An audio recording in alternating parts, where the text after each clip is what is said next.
Hello guys. तो हम लोग कंटिन्यू करते हैं with basic concepts in chemistry. ठीक है, लास्ट इसमें अपन ने कुछ इम्प्लीकेशंस देखे थे मोल कॉन्सेप्ट के। हमने देखा था कि मोल को मास में और मास को मोल में किस तरह से कन्वर्ट करते हैं। उसके बाद हमने वॉल्यूम ऑफ गैसेस को भी मोल में कन्वर्ट किया और उसके इम्प्लीकेशंस भी देखे थे। तो यहाँ पे अपन जो इम्प्लीकेशन देख रहे हैं दिस इज़ प्रैक्टिकल इम्प्लीकेशन। यहाँ पे अपन रियल कैलकुलेशंस देख रहे हैं। ठीक है, तो केमिस्ट्री में रिएक्शंस आती है और रिएक्शन में मोल कॉन्सेप्ट किस तरह से यूज़ होता है ये हम देखेंगे।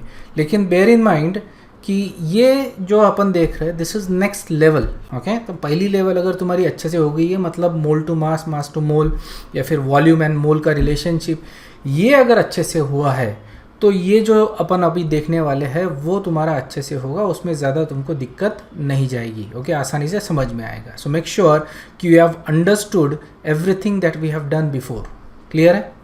तो यहाँ पे एक रिएक्शन है, ये रिएक्शन हमने इसके पहले भी देखी थी। ये बैलेंस्ड रिएक्शन है और देखो इसमें मोल कॉन्सेप्ट को हम कैसा यूज़ करते हैं, and that is what chemistry is about. Okay, reaction सिर्फ लिखना और बैलेंस करना is not chemistry. Okay, to read into it, how to do calculations, practical calculations, ये होता है केमिस्ट्री। ओके, तो ये जो रिएक्शन है इसको मैं इस तरह से पढ़ सकता हूँ।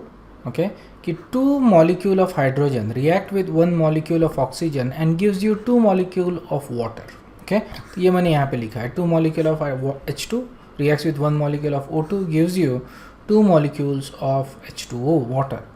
लेकिन क्या सही में हम लोग 2 मॉलिक्यूल रिएक्ट करने वाले हैं? नहीं ना, practically it is not possible to actually just grab 2 molecules और उसको 1 मॉलिक्यूल ऑफ ऑक्सीजन के साथ रिएक्ट करो। ये पॉसिबल नहीं है प्रैक्टिकली।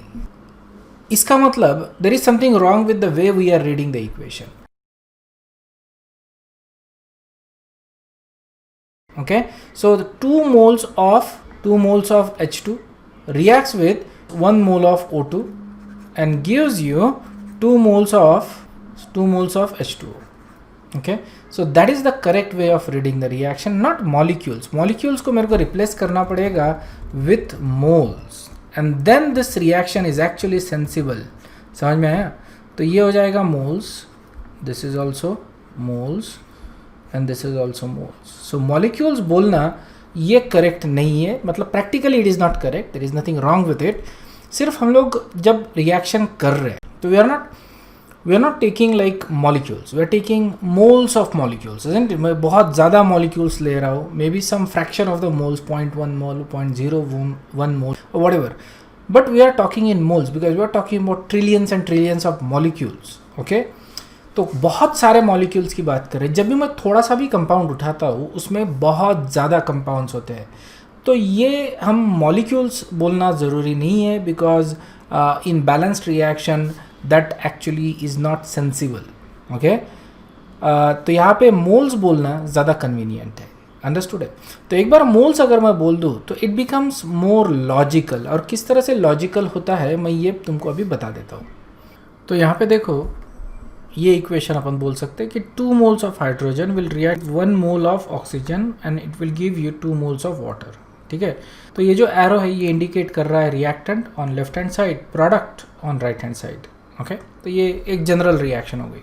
अब देखो 2 moles ऑफ हाइड्रोजन, क्या मैं इसका मास बता सकता हूँ? Of course, right. अभी हमने देखा था 1 मोल अगर लेता हूँ मैं हाइड्रोजन का तो that becomes it's gram molar mass, और हाइड्रोजन मॉलिक्यूल का ग्राम मोलर मास रहेगा 2 ग्राम्स। राइट, तो 2 × 2 ग्राम्स, ओके, 2 मॉलिक्यूल्स है और इसका मोलर मास 2 है तो ये हो जाएगा 4 ग्राम्स। ओके, तो 2 मॉलिक्यूल्स का जो मास है, 2 मोल्स का जो मास है हाइड्रोजन का, that is 4 gram. Similarly I can also work out 1 mole of oxygen का मास कितना रहेगा 32 ग्राम्स, क्योंकि ये इसका मोलर मास है। 1 मोल इज़ 1 मतलब इसका मोलर मास होगा ग्राम molar mass. And similarly 2 moles of water, okay, मैंने तुमको बताया था कि वाटर का जो मोलर मास होता है दैट इज़ 18। अगर 2 moles ले रहा हूँ मैं तो इट बिकम्स 36। सो 36 ग्राम हो गया राइट हैंड साइड में। और अगर तुम ऐड करो, देखो ये दोनों को अगर ऐड करता हूँ मैं, so you get 36 gram on the left hand side and 36 gram on the right hand side. तो यहाँ पे we have a law of conservation of mass. isn't it? ये बैलेंस्ड इक्वेशन में हमको दिख रहा है कि लेफ्ट और राइट साइड में जितने भी मासेस है ये बैलेंस्ड है. ओके तो यहाँ पे law of conservation of mass हम फॉलो कर रहे हैं. That's one of the reason why you need to balance the equation. Okay balance करने के पीछे रीजन क्या था कि हमको law of conservation of mass follow करना है, isn't it? यहाँ से मासेस तो बैलेंस हो गए, that is usually the case. मतलब आप बैलेंस्ड इक्वेशन ले लो तो लेफ्ट साइड और राइट साइड में जितने भी मासेस रहेंगे that is going to be balanced. Okay तो कंजर्व्ड रहेंगे मासेस, सॉरी. तो बैलेंस्ड इक्वेशन में मासेस कंजर्व्ड होते हैं. We can also know that hydrogen and oxygen, these are actually gases. Water is not a gas, it is a liquid, isn't it? तो अगर मैं 2 moles of hydrogen gas ले रहा हूँ and reacting with 1 mole of oxygen gas, तो मैं इनको volume में भी लिख सकता, isn't it? So I can write this as 2 moles of hydrogen. Volume क्या होगा इसका 2 moles का. रिमेंबर 1 mole of कोई भी गैस अगर लेते हैं एट STP तो इसका वॉल्यूम होता है 22.4 लीटर. तो इन 2 moles का वॉल्यूम रहेगा 2 times 22.4 लीटर. सो ये होगा हमारा 44.8 लीटर. ये वॉल्यूम हो गया 2 moles ऑफ हाइड्रोजन गैस का. और वैसे ही मैं 1 mole ऑफ ऑक्सीजन गैस का वॉल्यूम लेता हूँ, that is going to be 22.4 litre. Okay क्योंकि ये 1 mole ऑफ गैस है तो इसका वॉल्यूम रहेगा 22.4 लीटर. और ये देखो यहाँ पे लिक्विड है, so we can not actually use volume, isn't it? यहाँ पे वॉल्यूम मैं यूज़ नहीं कर सकता because it is a liquid. Alright जो वॉल्यूम्स हम लेते हैं that is only for gases. तो ये मैंने लास्ट इसमें भी तुमको बताया था. So essentially what I can say, अगर मान लो मुझे बताना है तो मैं ये भी बोल सकता हूँ कि if I take 44.8 litre of hydrogen gas and react it with 22.4 liter of oxygen gas, तो I get 36 grams of water. Okay, और I can say 2 moles of water मेरे को मिलेगा, whatever. Okay, so generally mass में अपन बोल रहे हैं. So अगर मान लो कि liquid water की density, okay, अगर ये assume कर लेते हैं density जो है water की that is 1 gram per ml, तो मैं इसको volume में लिख सकता हूँ. So this is going to be 36 ml. Okay, so I can either say 36 gram or I can say 36 ml. तो ये मेरा प्रोडक्ट रहेगा. Okay, जनरली अपन मास ही यूज़ करते हैं, but in some cases you may actually use ml for liquids. That is fine. Okay, so मैं 2 तरीके से इसको एक्सप्रेस कर सकता हूँ, या 2 या 3 या मल्टीपल तरीके से एक्सप्रेस कर सकता हूँ. मैं ये भी बोल सकता हूँ 4 ग्राम of hydrogen reacts with 22.4 litre of oxygen to give you 36 ml या 36 gram of water, isn't it? तो ये एरोज फॉलो कर रहे हैं हम लोग इसमें. There is another way we can say 4 gram reacts with 32 gram gives you 36 gram, जो law of conservation of mass है obviously. Another way of saying is कि I can take 44.8 liter of hydrogen gas and react it with 32 gram of oxygen and gives you 36 gram या 36 milliliter of water. Alright, so that's how we can say a particular equation. तो यहाँ पे देखो अगर मैं moles को मास और volume में कन्वर्ट कर रहा हूँ दोनों जगह, isn't it? That's what I'm doing.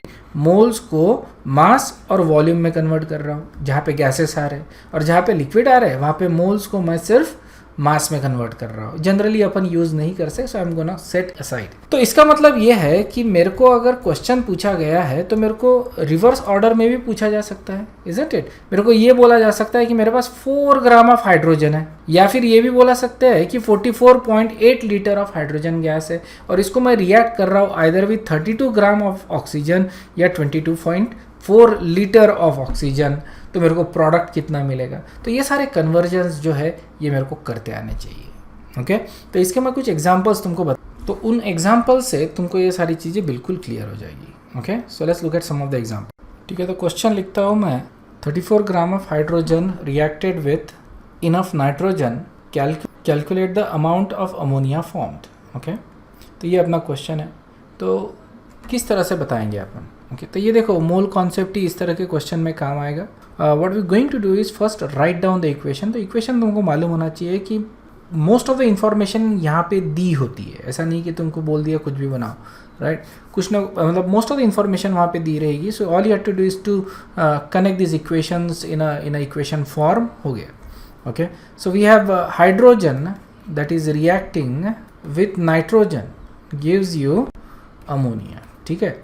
और नेक्स्ट चीज़, तो पहले एक तो इक्वेशन लिख लिया, अब इसको बैलेंस कर लो. सेकंड स्टेप अपना क्या रहेगा, इसको बैलेंस करना है. तो ये इक्वेशन तुमने 10th में काफ़ी बैलेंस किया है. So all you have to do is to balance the equation, that's it. So ये बैलेंस्ड इक्वेशन हो गया. अब बैलेंस्ड इक्वेशन हमको क्या इन्फॉर्मेशन दे रहा है, बैलेंस्ड इक्वेशन हमको बता रहा है कि 3 moles of hydrogen react with 1 mole of nitrogen gives you 2 moles of ammonia. ठीक है ना. तो यहाँ पे वो इन्फॉर्मेशन मासेस में निकाल लो, क्योंकि मेरे को मास दिया है फॉर हाइड्रोजन, इजंट इट. इसका मास दिया है 34 ग्राम. तो मैं क्या करूँगा, सबसे पहले तो बैलेंस्ड इक्वेशन का जो इन्फॉर्मेशन है वो इनको कन्वर्ट कर लूँगा मास में. तो ये मेरा 3 moles ऑफ हाइड्रोजन है. Okay, so 3 moles of hydrogen is going to be 3 times 2 that is equal to 6 gram. Okay, so 6 gram of hydrogen react with enough nitrogen बोला है. Okay, if you want to just for practice अभी जो है उसके लिए तुम लिख सकते हो, अदरवाइज इसको लिखने की ज़रूरत नहीं है. Okay, so we don't need to know कि नाइट्रोजन कितना था. Okay, but you can just so कि नाइट्रोजन का मास कितना होता है, molecular mass that is 28. So 28 gram यहाँ पे लिख लो, हो गया. ओके, इसकी ज़रूरत नहीं है अपने को, but that is the case. And then we have ammonia 2 moles. तो 2 moles, 1 मोल जो होता है अमोनिया का that is 17 gram. So we get 34 gram. Okay, अब यहाँ पे देखो सीधा सीधा इक्वेशन हमारा बनता है कि 6 ग्राम ऑफ हाइड्रोजन लेता हूँ मैं, तो 34 ग्राम ऑफ अमोनिया मेरे को मिलता है according to this particular equation. देखो बैलेंस्ड इक्वेशन में हमको सीधा सीधा इंफॉर्मेशन मिल रहा है कि मैं अगर 6 ग्राम ऑफ हाइड्रोजन लेता हूँ या फिर 28 ग्राम ऑफ नाइट्रोजन लेता हूँ. Okay, so either I am taking 6 gram of hydrogen और 28 ग्राम ऑफ नाइट्रोजन, दो में से एक कुछ भी लेता हूँ, तो मेरे को अमोनिया कितना मिलेगा, 24 gram. Okay, I can convert this into volumes, क्योंकि ये सारे के सारे गैसेस है, तो मैं इनको वॉल्यूम्स में भी कन्वर्ट कर वही रिलेशनशिप बना सकता हूँ कि मैं इतना लीटर हाइड्रोजन लिया तो मेरे को इतना लीटर अमोनिया मिलेगा, या फिर इतना लीटर नाइट्रोजन लिया तो इतना लीटर मेरे को अमोनिया मिलेगा. ये चीज़ें मैं बता सकता हूँ from balanced equation. Okay, but we don't need those information for now. So अपन इसको होल्ड पे रखेंगे. ओके, आगे जब क्वेश्चंस देखेंगे अपन तो उसमें वो सारी चीज़ें भी देखेंगे. तो यहाँ पे देखो, अगर मैं 34 ग्राम ऑफ हाइड्रोजन लेता हूँ, ओके, तो कितना अमोनिया मिलेगा, सीधा सीधा रेशो प्रोपोर्शन है. If you look at it, 6 ग्राम लेता हो तो कितना मिल रहा है, 6 ग्राम लिया तो 34 ग्राम मिल रहा है अमोनिया, इजंट इट. तो अगर मैं 34 ग्राम लेता हूँ तो कितना मिलेगा, सो एक्स ही निकालना है. ये सीधा सीधा तुम्हारा क्रॉस मल्टीप्लिकेशन हो जाता है, इजंट इट. तो ये हो जाएगा x equal to 34 times 34 divided by 6. तो x की वैल्यू जो आती है 192.6 ग्राम्स. मतलब ये क्वेश्चन का आंसर क्या है, 192.6 ग्राम्स. देखो अगर मैंने 6 ग्राम लिया तो 34 ग्राम मिलेगा, और अगर 34 ग्राम लिया तो 192.6 ग्राम मिलेगा. ठीक है ना. तो इस तरह से अपन इसको सॉल्व कर सकते. अब यही क्वेश्चन मान लो कि मेरे को ये बोल दिया कि इफ़ आई एम यूजिंग मैं सिंपल नंबर लेता हूँ यहाँ पे, if I am using let's say 60 gram of hydrogen, 60 gram of hydrogen. तो यहाँ से तुमको बहुत अच्छे से समझ में आ जाएगा कि what I am talking about. देखो 6 ग्राम लिया तो 34 ग्राम मिल रहा है, तो अगर 10 टाइम ज़्यादा लिया, 60 ग्राम लिया, तो मेरे को कितना मिलेगा, 340 ग्राम्स, इजंट इट. तो सिंपल रेशो प्रोपोर्शन ही आ रहा है यहाँ पे. मतलब 6 ग्राम लिया तो 34 ग्राम, और 60 ग्राम अगर लेता हो हाइड्रोजन को तो x इज इक्वल टू क्या हो जाएगा, x is equal to 34 times 60 divided by 6. तो ये हो गया 10 टाइम्स 34. सो मेरा जो आंसर आएगा दैट इज़ 340 इस केस में. तो ये रेशो प्रोपोर्शन से ही अपन कर सकते हैं बड़े आसानी से. देर आर मल्टीपल वेज, इसको अलग अलग तरीके से किसी न्यूमेरिकल को सॉल्व करने के लिए there is going to be more than one ways. Okay, और मोल कॉन्सेप्ट में you can actually have multiple ways of doing things. This is one of the easiest way to do it. Okay, but आगे मैं तुमको अलग अलग methods भी बता दूंगा पहले एक मेथड अपन पक्की कर लेते हैं, then you can mix and match with different methods, that is fine. All of this methods are basically variations है, एक दूसरे के वेरिएशंस है. So it is there is no right और wrong. All of this methods are okay, they are good. This is probably I think is more intuitive, क्योंकि एक method अगर follow करते हैं तो we can get use to it, and then we can, जब अपन difficulty level बढ़ाएंगे तो उसमें अपन मिक्स मैच करेंगे. ओके ओके, एक एग्जाम्पल देखते हैं. Okay, how many liters of hydrogen will be released at STP when 2.8 grams of iron react with sulfuric acid. ठीक है ना, और इक्वेशन भी दे दिया है बेसिकली. अगर नहीं दिया होता तो तुमको लिखना पड़ता. Iron plus H2SO4 gives you FeSO4 plus H2. और एक बार इक्वेशन लिख दिया तो उसके बाद देख लो कि ये बैलेंस्ड इक्वेशन है.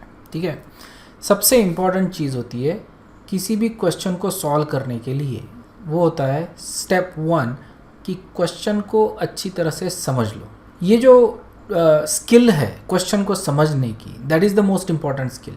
तुमको क्वेश्चन जितने जल्दी समझ में आएगा उतने जल्दी तुम उसको अटेम्प्ट कर सकते हो. ओके, इसका मतलब ज़्यादा से ज़्यादा क्वेश्चन तुम सॉल्व कर सकते हो in a given period of time. इसका मतलब तुम्हारा स्कोर बढ़ेगा. अब क्वेश्चन को जल्दी कैसे समझेंगे? ऑब्वियसली सभी बच्चे जो होते हैं वो उतने अच्छे नहीं होते इन अंडरस्टैंडिंग द क्वेश्चन. तो there is a thing you can do, practice. Right, it's a very simple thing you can do is practice. Practice अगर करोगे तो तुम्हारा दिमाग ट्रेन हो जाता है to understand the question quickly, isn't it?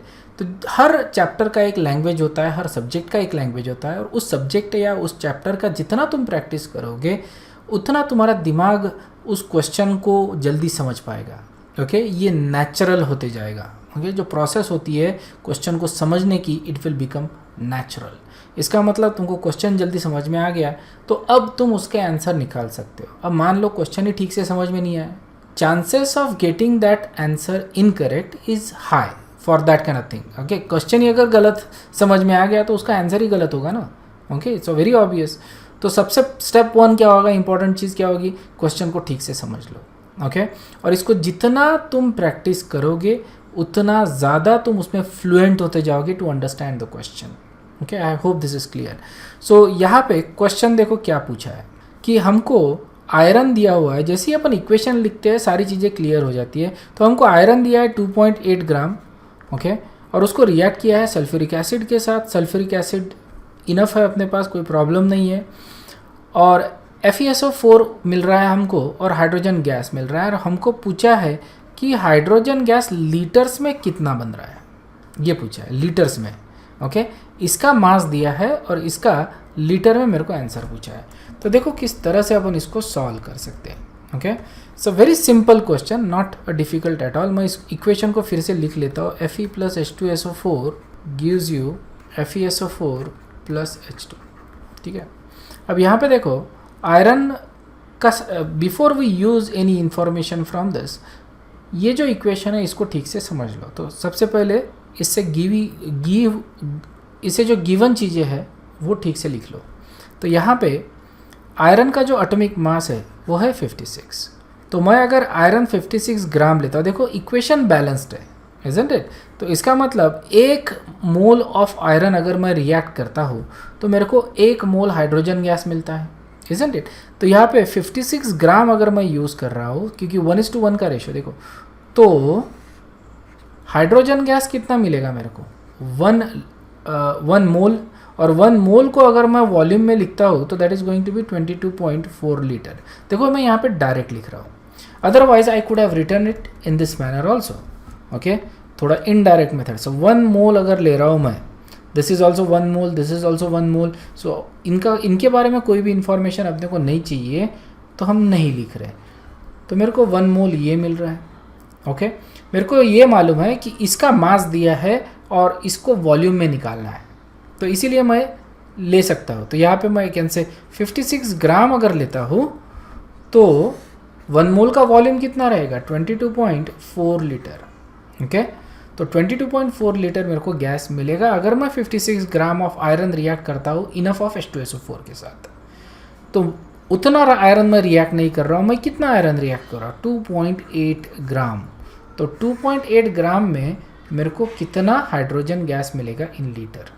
Okay, so ये सिंपल हो जाता है. अभी x is equal to 22.4 times 2.8 divided by 56, सीधा सीधा रेशियो प्रोपोर्शन कर रहे हैं अपन, ठीक है ना, क्रॉस मल्टीप्लिकेशन।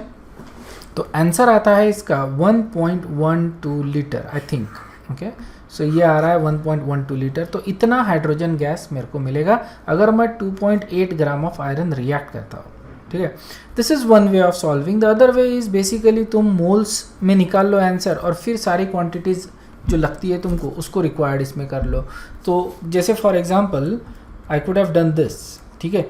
तो ये एक मेथड हो गई। दूसरी मेथड में इस तरह से मैं कर सकता हूँ, 1 मोल अगर ले रहा हूँ तो 1 मोल हाइड्रोजन गैस मिल रहा है, तो मैं इसमें से निकाल लूँगा ये कितने मोल है, 2.8 मोल। तो ये मेरे को थोड़ा सा ट्रिकी लगता है, तो एनीवे बट 2.8 ग्राम लिया है, 5 डिवाइडेड बाय 56।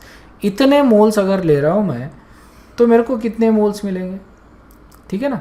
तो ये मोल्स निकालूंगा मैं, और मोल्स निकालने के बाद मैं उसको लीटर में कन्वर्ट कर दूंगा। मेरे को इतने मोल्स में ऑफ हाइड्रोजन गैस मिल रहे हैं, ठीक है ना। That is going to be small number because 56 gram में मेरे को 1 मोल मिल रहा है, तो 2.8 ग्राम में बहुत कम मोल मिलेगा, ओके।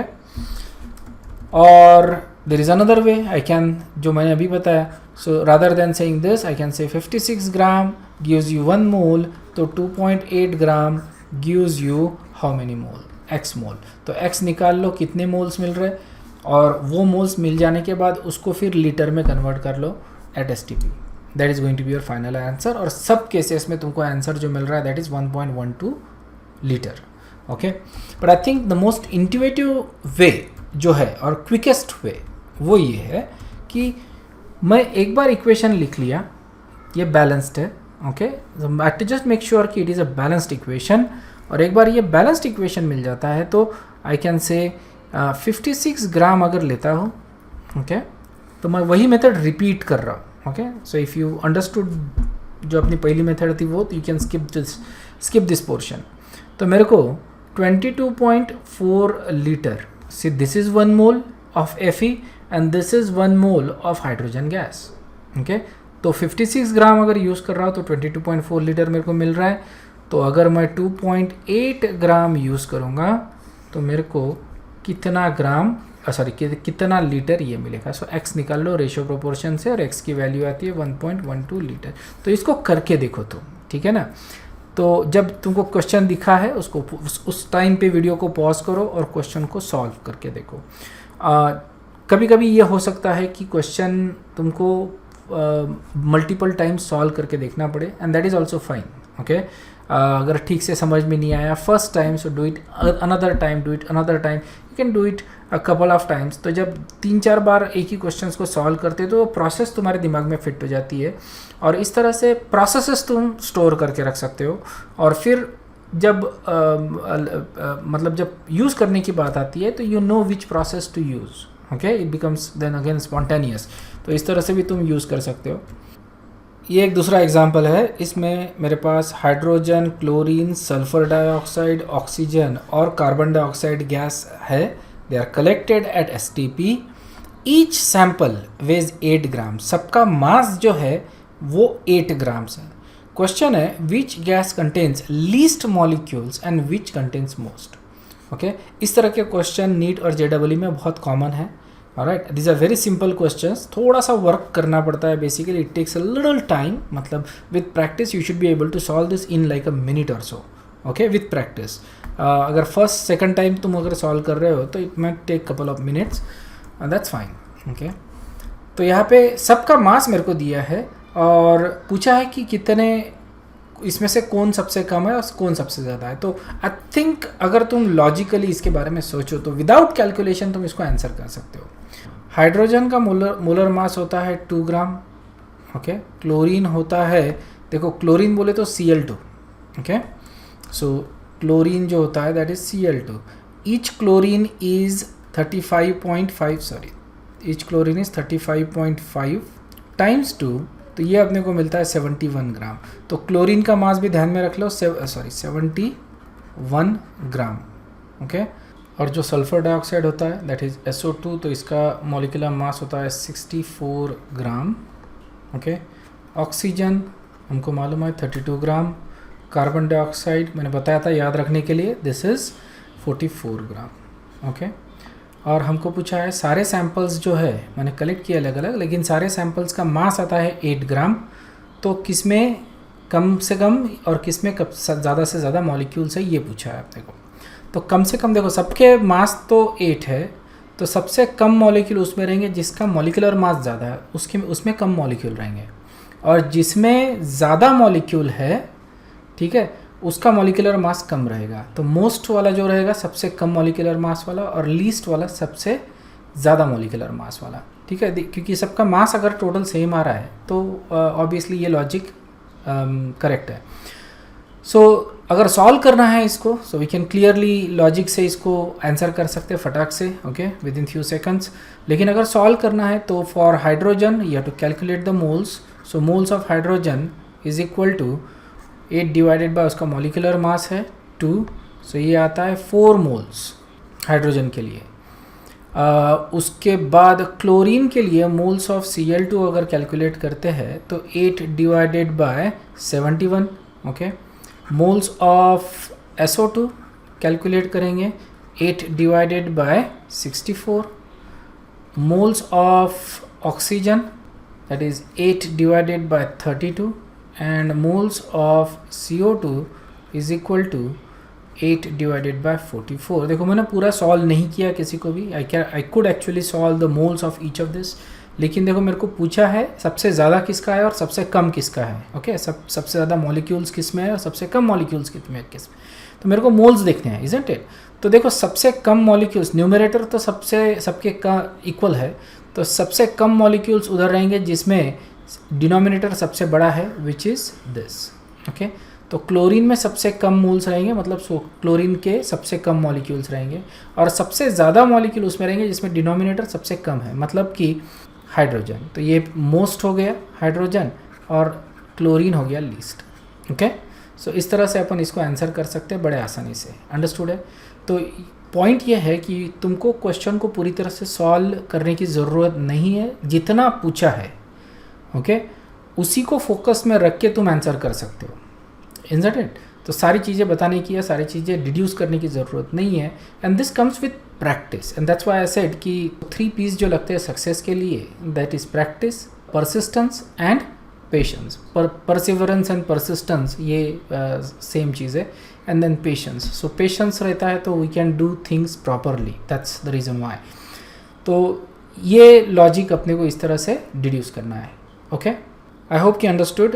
एक इक्वेशन वाला मैं प्रॉब्लम लेता हूँ and then will stop, okay. तो यहाँ पे एक जनरल एग्जांपल लेते हैं कि जैसे for example if I take something like let's say hexane, okay. तो हेक्सेन होता है C6H14, ऑलराइट। हेक्सेन ये एक जनरल कंपोनेंट होता है अपने पेट्रोल का, ओके। तो इसको अगर मैं बर्न करता हूँ, कंबस्ट करता हूँ, तो hexane is a liquid, oxygen is a gas.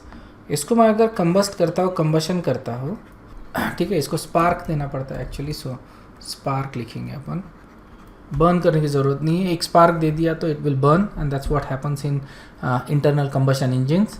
तो हमको जो मिलता है दैट इज़ CO2 + H2O, ठीक है।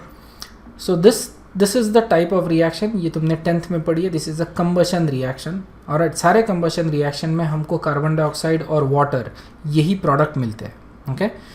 तो हम जब गाड़ी चलाते हैं फॉर एग्जांपल, तो उसमें गाड़ी में हम लोग पेट्रोल या डीजल डालते थे। यहाँ पे जस्ट मान लो कि ये पेट्रोल है, ओके, और उसको मैं कंबस्ट कर रहा हूँ और कार्बन डाइऑक्साइड और वाटर निकल रहा है। तो अगर मान लो क्वेश्चन ये है कि अगर मैं 1 लीटर ऑफ हेक्सेन लेता हूँ, 1 लीटर ऑफ हेक्सेन अगर लेता हूँ, तो how much carbon dioxide is added to atmosphere. So question है कि अगर 1 लीटर हेक्सेन में बर्न कर रहा हूँ, जैसे गाड़ी चला रहा हूँ 1 लीटर, उसमें मैंने कंज्यूम कर लिया, तो कार्बन डाइऑक्साइड एटमॉस्फेयर में कितना ऐड होगा। हम यहाँ पे ये अज्यूम कर रहे हैं कि हेक्सेन का जो कंबशन हो रहा है वो कंप्लीट कंबशन हो रहा है, ओके। मतलब किसी भी तरह का अनबर्न्ड हेक्सेन या फिर अनबर्न्ड कार्बन इवॉल्व नहीं हो रहा है इससे, तो कंप्लीट कंबशन हो रहा है। So that is what we are saying. So let's solve this. Remember, equation के हिसाब से अगर हमको देखना है तो ये बैलेंस्ड इक्वेशन नहीं है, सबसे पहले मेरे को इसको बैलेंस करना पड़ेगा। C6H14 plus O2 gives you CO2 plus H2। और बैलेंस करने के लिए हमको मालूम है कार्बन और हाइड्रोजन आप ऑक्सीजन और हाइड्रोजन सबसे एंड में अपन लास्ट में इसको बैलेंस करते हैं। अगर कोई इंडिपेंडेंट स्पेसीज है तो उसको भी लास्ट में अपन बैलेंस करते हैं। सो सबसे पहले अपन कार्बन को बैलेंस करेंगे, 6 कार्बन कर दिया। ओके, नाउ हाइड्रोजन को बैलेंस कर लो अब, ठीक है ना, कार्बन बैलेंस हो गए, अब हाइड्रोजन को बैलेंस करना है तो यहाँ पे 7 हाइड्रोजन कर दिए। अब ऑक्सीजन देख लो, ऑक्सीजन कितना है यहाँ पे 12, ओके, 6 × 2 12 एंड देन 7, तो 19 ऑक्सीजन है। तो 19 ऑक्सीजन मैं ले नहीं सकता, इसलिए मैं इसको 19/2 कर दूंगा और पूरे इक्वेशन को 2 से मल्टीप्लाई कर दूंगा। ओके, तो that is how I can actually balance. लेकिन I don't need oxygen, okay, complete balance करने की ज़रूरत नहीं है मेरे को, because I just need the ratio of methane and carbon dioxide.